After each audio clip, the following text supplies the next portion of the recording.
আমি যাব। অধিরাজ মাথা নাড়ল। আয়ানা তখন মুখ খুলল, ভেজা গলায় বলল, তোমার জন্য আমার ভাইয়ের এই হাল আজ। তোমরা আমাদের জীবনে ধ্বংস করতে কি পৃথিবীতে এসেছো? শ্যামা থম মেরে গেল কথাটুকু শুনে। সত্যি কি তাই? ইজানের পরিবারের ধ্বংসের পেছনে যদিও শ্যামার বাবা মা দুজনের হাত ছিল, তাই বলি কি? শ্যামা কখনো তা যায় না। সে তো ইজানকে মনে প্রাণে ভালোবাসে। ভালোবাসার মানুষটাকে কি কষ্ট দেওয়া যায়? তাই তো শ্যামা দূরে চলে এসেছিল, ভেবেছিল খুব দূরে চলে যাবে সে, যেন ইজানের কোনো কষ্ট না হয়। তাহলে শ্যামা সন্তর্পণে গোপন করলো শ্বাসটুকু।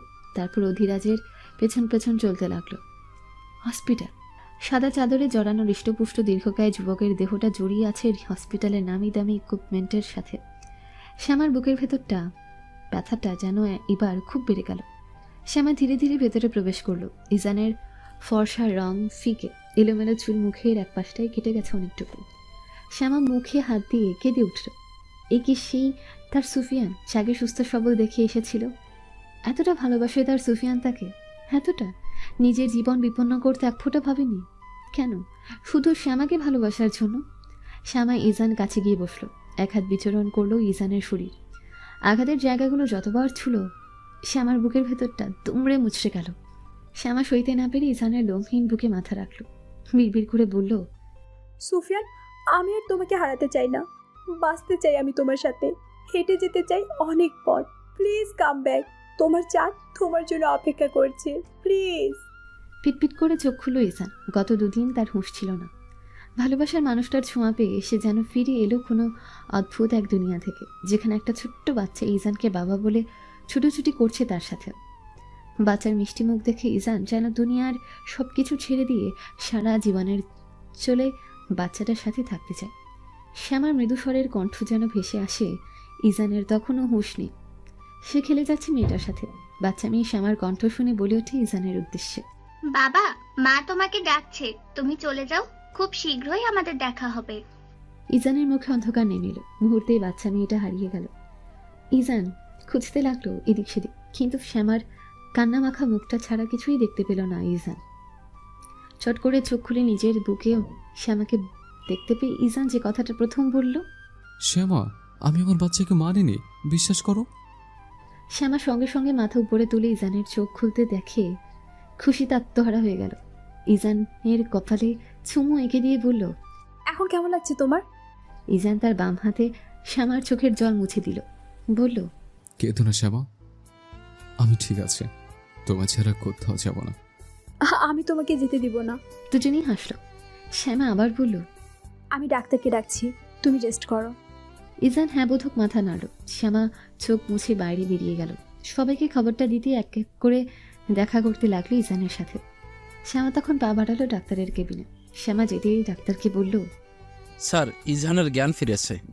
শ্যামার কণ্ঠ খুশিতে গদগদ হলেও ডাক্তারকে একটু নার্ভাস দেখালো।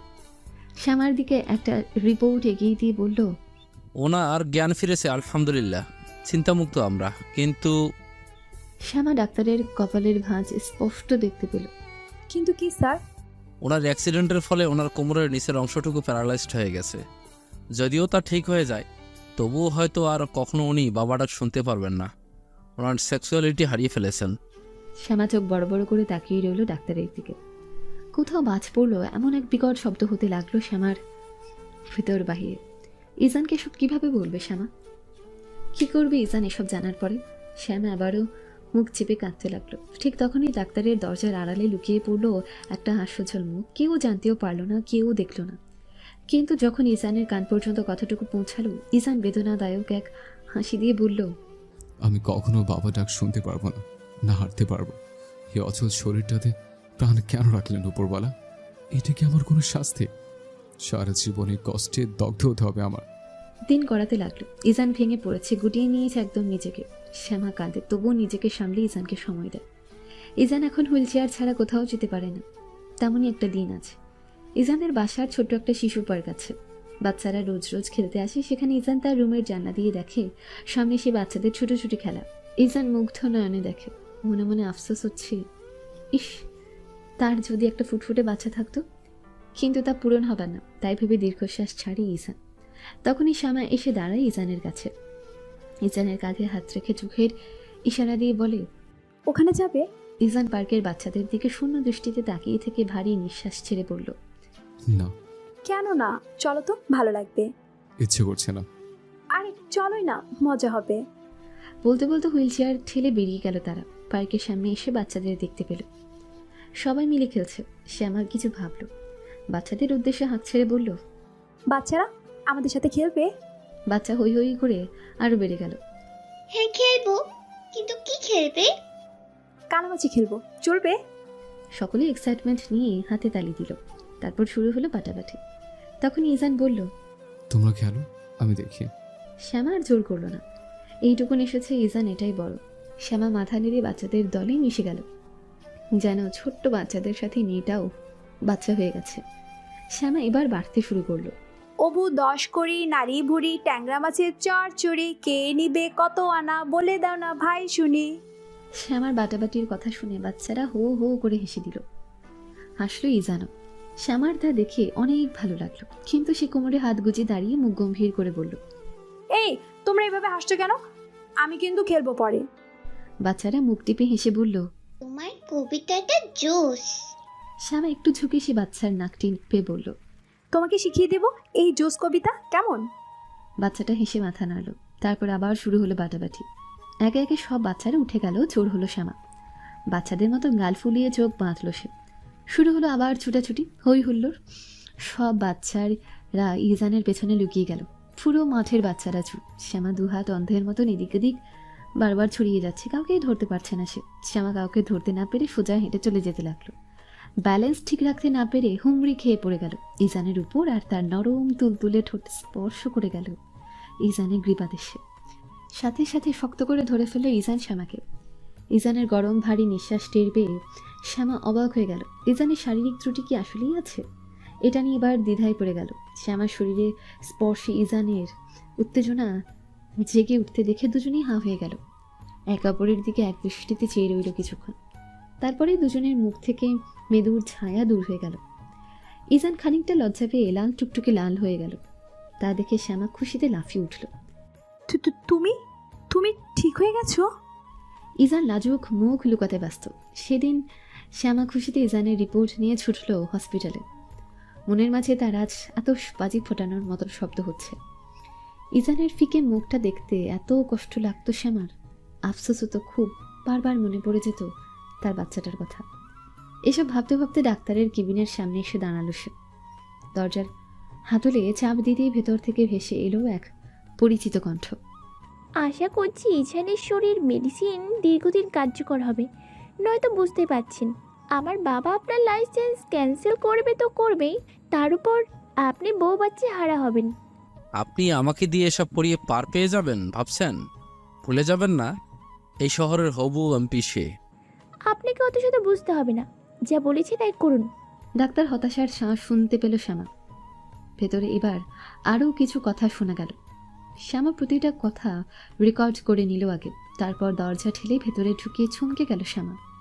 মেহরিন, তুমি? মেহরিন ডাক্তারের দিকে ঘুরে বসেছিল। শ্যামার কৌতূহল কণ্ঠ শুনে ঘাবড়ে গিয়ে পেছনে তাকালো। চাপা হেসে বলল, আরে শ্যামা, আমি আমি ওই আর কি ডাক্তার দেখাতে। শ্যামা ভ্রুকুচকে বলল, কিন্তু তুমি তো অন্য কিছু শুনলাম। মেহরিনের সুন্দর মুখে যেন ঘন কালো মেঘ নেমে এলো। খানিক চুপ থেকে বলল, তো তুমি সব জেনেই গেছো? শ্যামা ভাবলেশীনভাবে তাকিয়ে রইল দুহাত বেঁধে। মেহরিন চেয়ার ছেড়ে উঠে এসে দাঁড়ালো শ্যামার মুখোমুখি। তার ছিলে ছুরি দিয়ে হাসল সে। জেনেই যখন গেছো তাহলে আর লুকিয়ে কি লাভ। শ্যামা সোজাসুজি পয়েন্টে এলো। তুমি না ইজহানকে ভালোবাসো?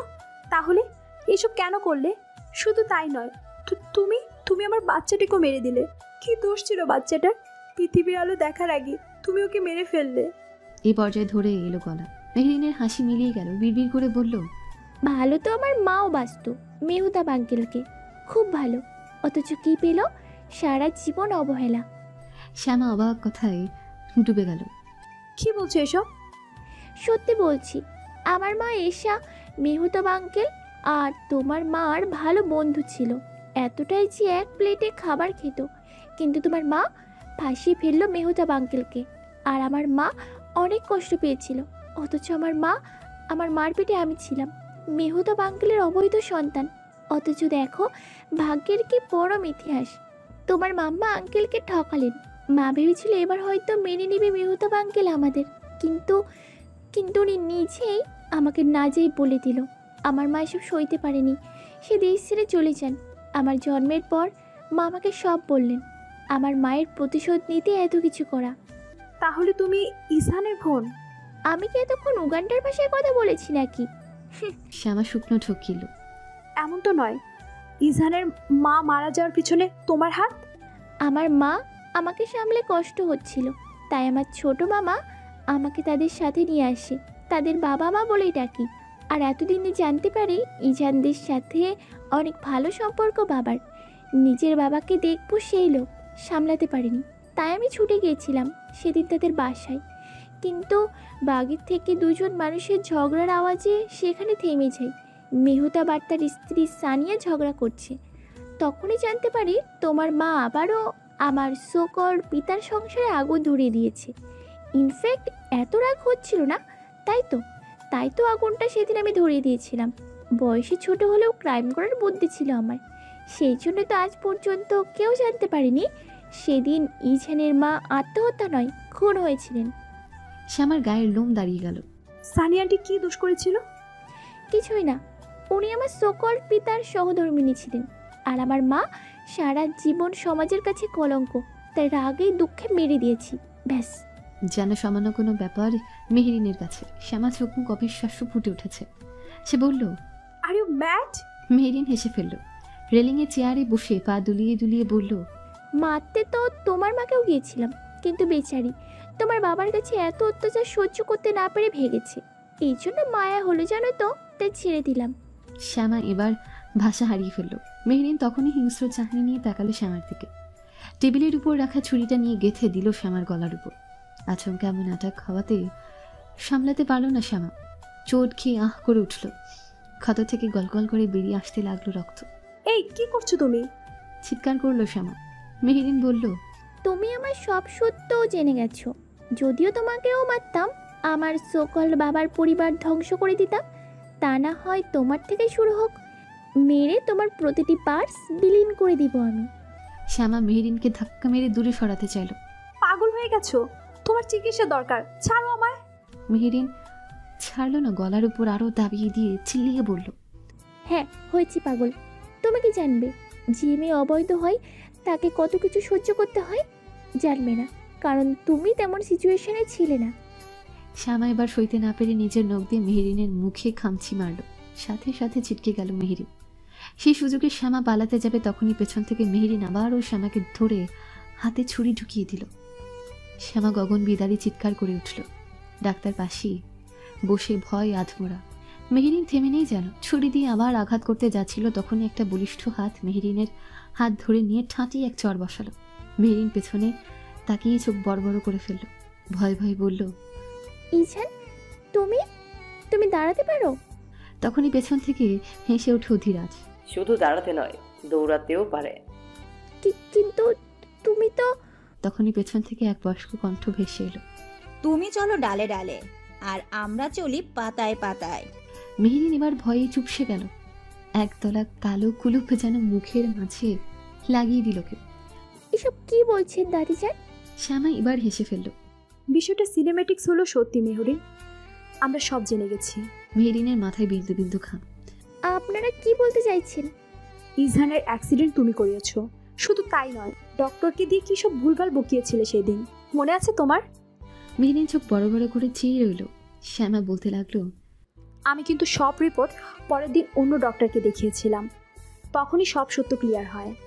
মেহেরিন এবার মুখ কঠিন করে ফেলল। হ্যাঁ করেছি, সব আমি করেছি বুঝলে।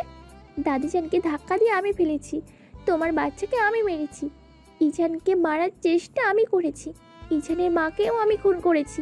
হ্যাঁ, সব আমি করেছি। বলতে বলতে ফুপিয়ে উঠল মেহেরিন। আলিয়া অবিশ্বাস্য চোখে মুখে বলল, সেদিন তুমি আমাকে ধাক্কা দিয়েছিলে। মেহেরিন কিছু বলল না, শুধু ফুপিয়ে গেল। শ্যামা হতাশ শ্বাস ছাড়ল। অফিসার বলতেই পুলিশ ঢুকলেন। থমথমে পরিবেশ সৃষ্টি হলো। শ্যামা বলে, মেহরিন, তুমি যা করেছো তার জন্য তোমার শাস্তি পেতেই হবে। মেহেরিন তখনও চুপ। পুলিশ যখন তাকে হাতকড়া পুড়িয়ে নিয়ে যেতে লাগলো, মেহেরিন অস্বাভাবিক আচরণ করতে লাগলো। কিছুক্ষণের মাঝে জ্ঞান হারিয়ে মাটিতে লুটিয়ে পড়ল। কিছু ঘন্টা পর শহরের আনাচে কানাচে আজ কেমন যেন নীরবতা চলছে, ঘুমোটে ভাব, যেন সবাই অবরোধ করছে। ঝিঝি পোকার ডাক শুনতে পাওয়া যাচ্ছে শুধু। ইজানদের বাড়ির বাগানের পাশটায় বসেছিলেন মেহতাব। চারপাশটা একবার নজর বুলিয়ে গাল ফুলিয়ে শ্বাস ছাড়লেন। ব্যক্তিগত জীবনে তিনি বড্ড শক্তপোক্ত আর সমৃদ্ধশালী মানুষ, বয়স প্রায় 50-এর উপর, তবু স্ট্রং। মুখের গঠনটাও ইজানের মতো। জীবনে অনেক ভুল তিনি করেছেন, তার মাঝে একটা হচ্ছে সেদিন রাতের করা ভুল। আজিজুল, আফিয়া, এশা আর মেহতাব 4 জন ঘনিষ্ঠ বন্ধু ছিলেন। আফিয়ানকে মেহতাব পাগলের মতন ভালোবাসে, এতটাই যে হাতের মাঝে সিগারেট দিয়ে পুড়িয়ে নাম লিখেছিলেন। মেহতাব হাতের স্লিভ ভাঁজ করে দেখলেন আফিয়ার নামটা জলজল করছে। কিন্তু সেদিন আফিয়া তাকে ছেড়ে যাওয়ার বছর 2-1 চলছিল। ইজান তখন সবে গর্ভে এসেছিল সানিয়ার। ডাক্তারের কাছ থেকে চেক আপ করিয়ে আসার সময় আজিজুল আর আফিয়াকে দেখেছিল রাস্তার ধারে। পুরনো প্রেম আবারও জেগে ওঠে। সেদিন রাতেই সে মাতাল হয়ে গিয়েছিল, উন্মাদ হয়ে গিয়েছিল। এশাই সেদিন তাকে সামলায়। আর সেদিন মস্ত বড় ভুলটা করে বসে মেহতাব। বুক চিরে দীর্ঘশ্বাস পেরিয়ে এলো তার। এত ঝামেলার কারণ যে তার সেই কড়া ভুলটা আজ এত বড় কাল হয়ে দাঁড়ালো। সানিয়াও চলে গেল, আফিয়াও এই জীবনে তার ভালোবাসা পাওয়া হলো না। এসব ভেবে এক ফোঁটা জল গড়িয়ে পড়ল। মুঠোফোনটা হাতে তুলে একটা নাম্বারে ডায়াল করলো সে। এশা কোথায় আছে? খবর নাও, 8 ঘন্টার মাঝে ওকে আমি চাই। ওপাশ থেকে কিছু একটা বলল। ওকে। ফোন রেখে দিয়ে উঠে দাঁড়ালো সে। যে ময়লা সে ফেলেছে আজ তা পরিষ্কার করতেই হবে। হাত বাঁধা অবস্থায় এক মাঝবয়স্ক মহিলা বসে আছে ভাঙা একটা রুমের মাঝে। সে আর কেউ না, ঈশা। আমাকে কেন আনা হয়েছে এখানে? চিৎকার করলো সে। মেহতাব থমথমে গম্ভীর মুখে বলল, মেহরিন কি আমার সন্তান? কি বলছো? যা জিজ্ঞেস করছি তার উত্তর দাও। ঈশা মাথার উপর বন্দুক রেখে জিজ্ঞেস করলো। এদিক সেদিক মাথা নাড়িয়ে না করলো ঈশা। মেহতাব বলল, তাহলে এইসব মিথ্যে কথা কেন বললে মেহেরিনকে তুমি? I love you Mehtab. সি, নাক ছিটকালো মেহতাব। লজ্জা করে না এসব বলতে? একটু অবিবেগে বাজে না নাকি? মেহরুনকে তুমি একমাত্র তুমি আজ মানসিক রোগী বানিয়ে ফেলেছো, তা কি জানো? মেহেরিনের কি হয়েছে? তোমার করা পাপগুলো প্রায়শ্চিত্ত করছে। তুমি তুমি ওকে খুনি বানিয়ে দিয়েছো। ঈশার দুনিয়া সম্পূর্ণ উল্টে গেল। মেহেরিন আর খুনি? ঈশা চকিতে বলল, ও কাউকে খুন করতে পারে না। করছে, টেমেট করেছে। আমার শাইনিকা মেরেছে, যাকে দ্বিতীয়বার ভালোবাসতে শুরু করেছিলাম আমি। ঈশার বুকে মোচড় দিয়ে উঠল, নেতিয়ে পড়ল যেন। বিড়বিড় করে বলল, আমার মেয়ে এত বড় আহুতি দিল। মেহতাব ভ্রুকুচকে ফেলল। মানে? আফিয়ার সাথে তোমার সব ভিডিওগুলো আমি আর আজিজুল করেছিলাম, এবং কি আমি সানিয়াকে দেখিয়েছিলাম সব। আর সানিয়া যখন সইতে না পেরে দরজা আটকে দেয়, তখনই আমি আগুন ধরিয়ে দিয়েছিলাম তার ঘরে। সানিয়া যেন বের হতে না পারে, তার জন্যই আমি দরজাটা লাগিয়ে দিয়েছিলাম বাহির থেকে।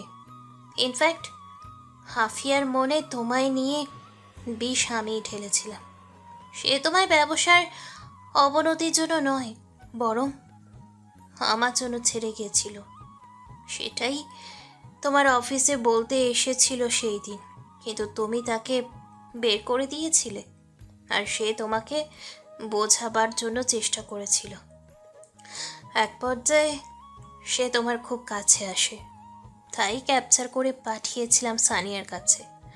আর এদিকে আজিজুল হক নিজেও আফিয়াকে ছাড়তে চাইছিল, তাই দুজনে হাত মিলিয়ে এইসব খেলা খেলেছিলাম।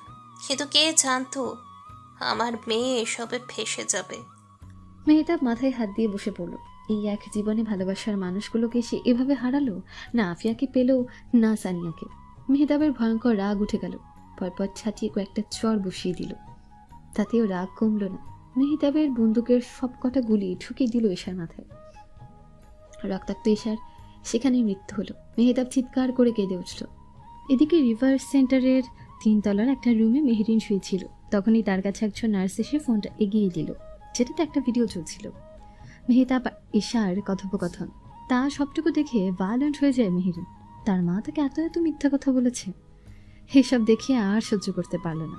তার রুম থেকে দৌড়ে বেরিয়ে ছাদ থেকে লাফিয়ে পড়ল সে। কাহিনীটা শুরু হয়েছিল আজ থেকে 30 বছর আগে।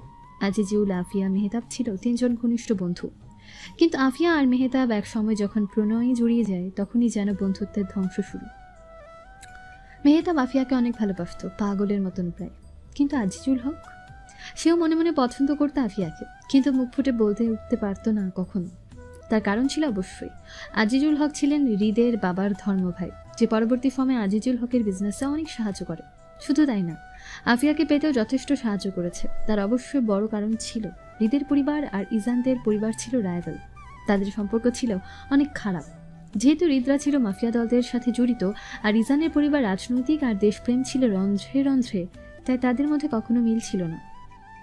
আর এজন্যই হৃদের বাবা গেম খেলে, সর্বস্ব শেষ করার জন্য লেগে পড়ে মেহতাবে। যদিও তারা সক্ষম হয়েছে, তবু আলিয়া সবটা সামলে নিয়েছিল, নিজের ছেলেকে সামলে নিয়েছিল, সবকিছু আগের মতোই হয়ে গিয়েছিল। কিন্তু ঘটনা যেন পুনরাবৃত্তি হলো আবার 12 বছর আগে, যখন হৃদ শ্যামার পেছনে হাত ধুইয়ে পড়ল। আর তার হাত থেকে বাঁচতেই সিফাতের সাথে বিয়ে দিয়ে দিতে চাইছিল আফিয়া।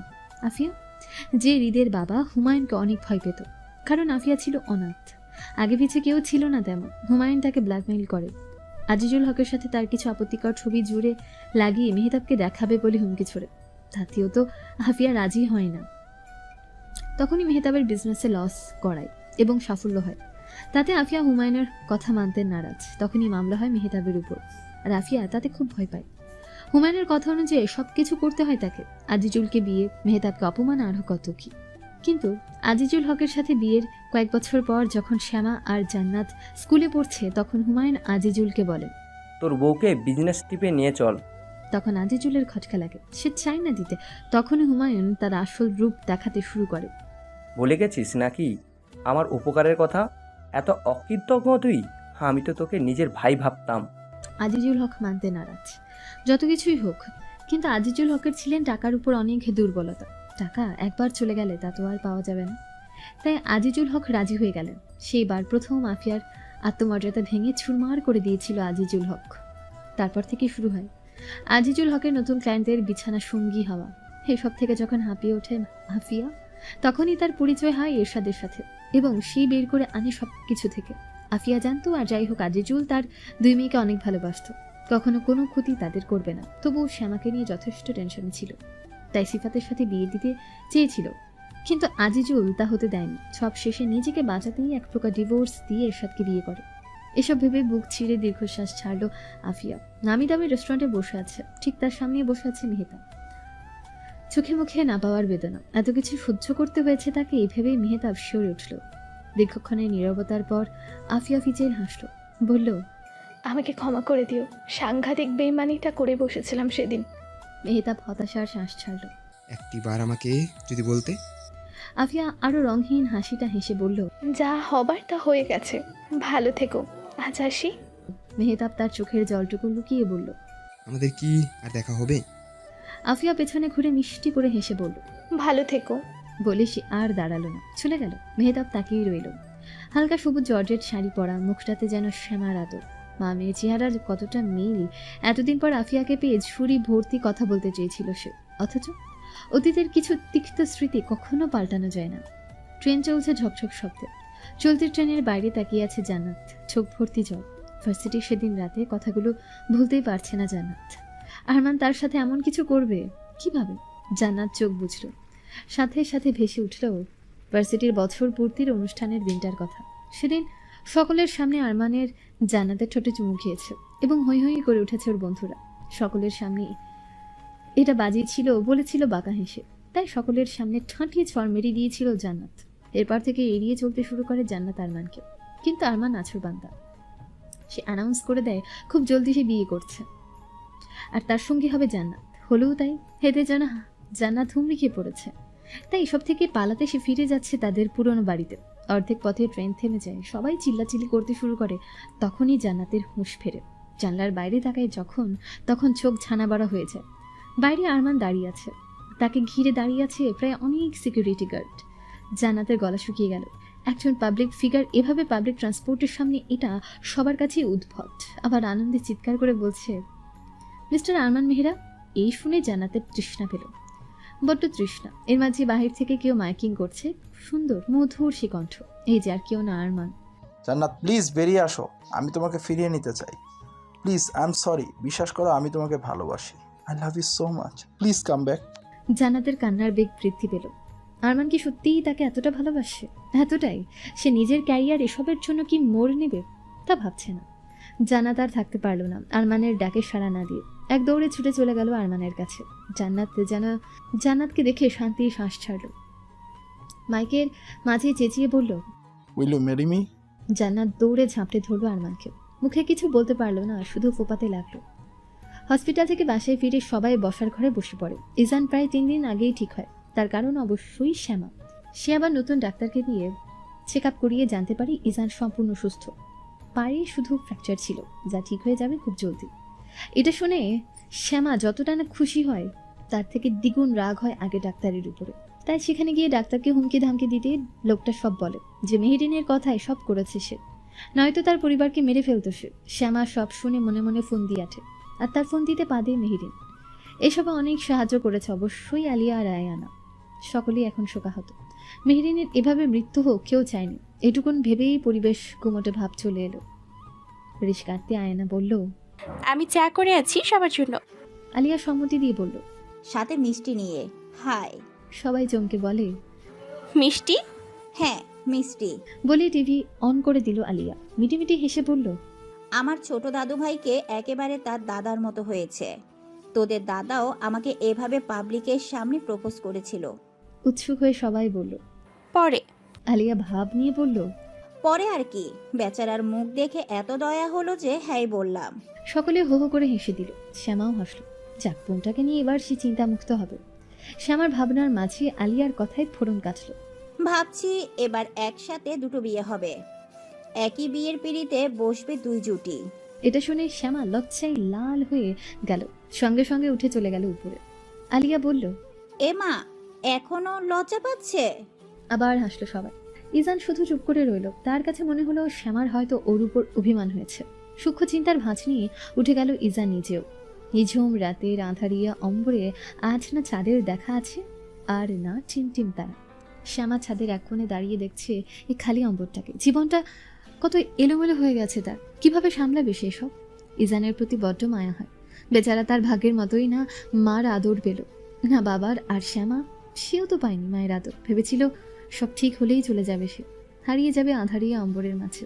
কিন্তু ইজানের ভালোবাসা এক ফালি চাঁদের মতন জলজল করে আলোকিত করে ফকফক করে দিচ্ছে তার মনের রাস্তাঘাট। পুরনো প্রেম আর ভালোবাসা। আর যাই হোক, এসবে ধুলো ঠিকই পড়ে, কিন্তু একেবারে মুছে ফেলা যায় না। শ্যামার বুক ছিঁড়ে দীর্ঘশ্বাস বেরিয়ে এলো। ঠিক তখনই কোমর জড়িয়ে ধরলো একটা শক্ত পোক্ত ঠান্ডা হাত। পেছন থেকে লাগিয়ে নিল তার বুকের সাথে শক্ত করে। কানের মাঝে মুখ নিয়ে ফিসফিস করে বলল, I am sorry for everything. Shyama ইজানের স্পর্শে চোখ বুজেছিল। কানের ভেতর যখন ইজানের ভেজা কণ্ঠ প্রবেশ করলো, শ্যামার বুকের ভেতরটা মুচড় দিয়ে উঠল। সঙ্গে সঙ্গে ঘুরে ওর দিকে ফিরল। ইজানের চোখের কোণে পানি চিকচিক করছে দূর থেকে আসা নিয়ন আলোর মাঝে। শ্যামা ইজানের চোখের জলটুকু মুছে দিয়ে বলল, ইজান প্লিজ কেঁদো না, ছেলেদের কান্না মুখ একদম ভালো লাগে না। ইজান ছলো ছলো চোখে শ্যামার দিকে তাকিয়েই বলল, আমাকে ছেড়ে কখনো যেও না প্লিজ। আমি তোমাকে ছেড়ে সত্যি আধারি অম্বর। যা হয়েছে ভুলে যাও। ইজান সঙ্গে সঙ্গে বলল, আমরা কি নতুনভাবে শুরু করতে পারি না? শ্যামা লাজুক হেসে মাথা নাড়ালো। ইজান শ্যামার কপালে পরম যত্নে আদর করে বলল, আমাদের সম্পর্কটা এবার সবাই জানবে, বৈধ হবে। তুমি আমার স্ত্রী, আমার অর্ধাঙ্গ হবে, শুধু আমার পরিবারের সামনে নয়, পুরো পৃথিবীর সামনে। শ্যামার খুশি আত্মহারা হয়ে গেল। নতুন করে শুরু হলো তাদের দাম্পত্য জীবন। দূরের আঁধারিয়া অম্বরে এবার চাঁদ উঠল। ফিকফিক করে হেসে উঠল যেন এই 2 যুগলবন্দিকে দেখে। আঁধারিয়া অম্বরের বুকে এক ফালি চাঁদ নয়, আজ হচ্ছে পূর্ণ চাঁদ, আর চারিদিকে চাঁদনি প্রহর। দুজনেই ছাদে দাঁড়িয়ে চাঁদনি প্রহরে জ্যোৎস্নায় স্নান করতে লাগলো।